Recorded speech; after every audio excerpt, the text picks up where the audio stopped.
120 گرم آرد همه منظوره،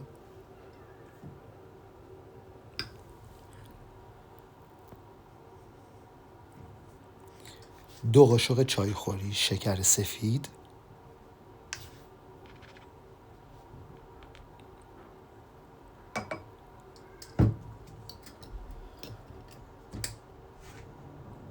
نصف قاشق چایخوری نمک،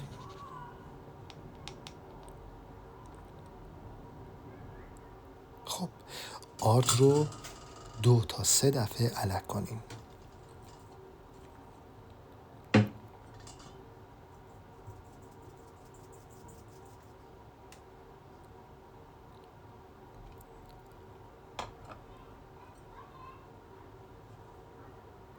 دویست و 35 میلی لیتر آب سرد،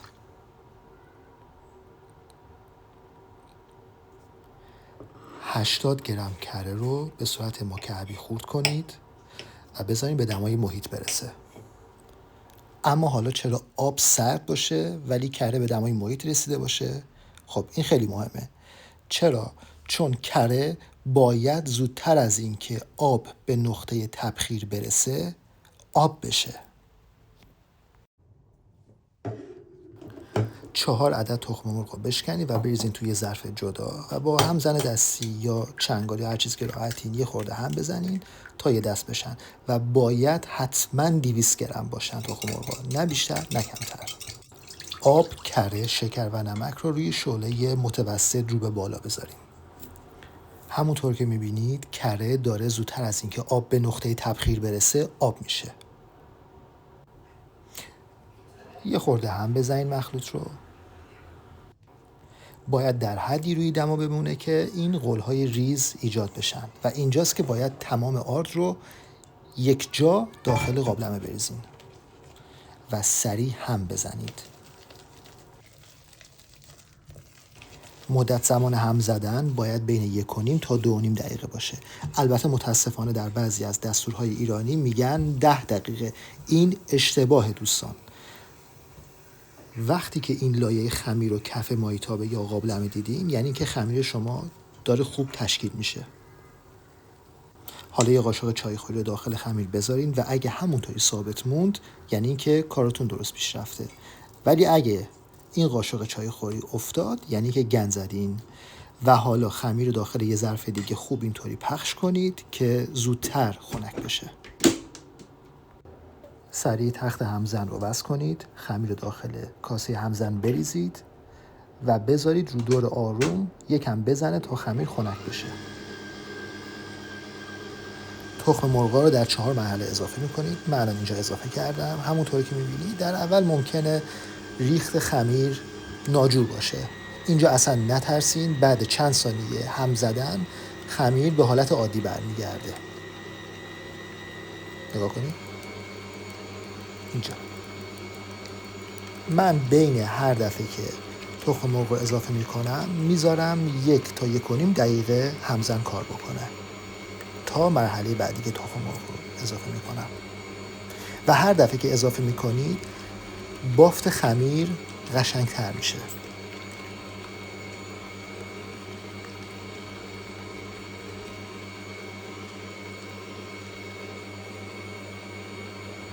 وقتی که به این بافت رسیدین یعنی اینکه کارتون رو خیلی خوب انجام دادید.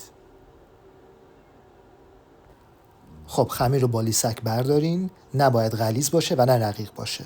ببینید اینجا یه حالت مثلثی شکل آویزون میشه ازش.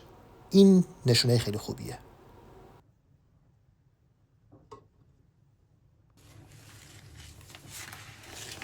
خب قیف و ماسوره رو آماده کنید. من از ماسوره ساده استفاده کردم. شما میتونید از ماسوره ستاره‌ای استفاده کنید. فرقی نمیکنه. هیچ چیز کاملا سلیقه‌ای.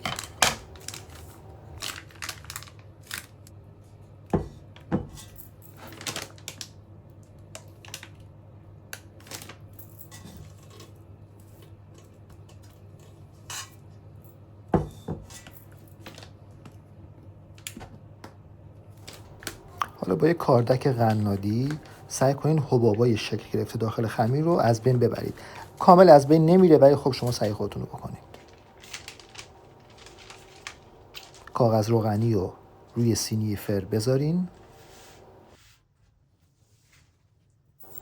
قیف رو کاملا به صورت عمودی بگیرین و آروم فشار بدین توی حالت چرخشی، بیاین بالا، سعی کنین وسطش یه سوراخی بمونه. حالا اون جاهایی که نامیزونه انگشتتون توی آب بزنین و روش رو اصلاح کنین.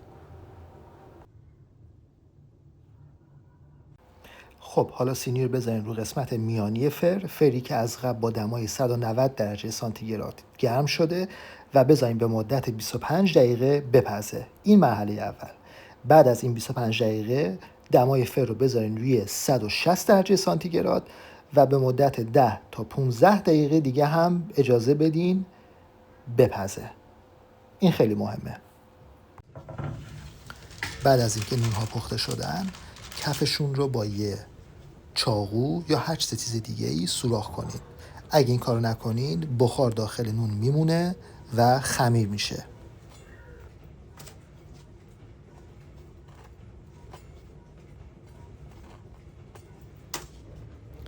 اگه تمام مراحل رو درست رفته باشین داخل نونتون اینطوری باید پوک باشه.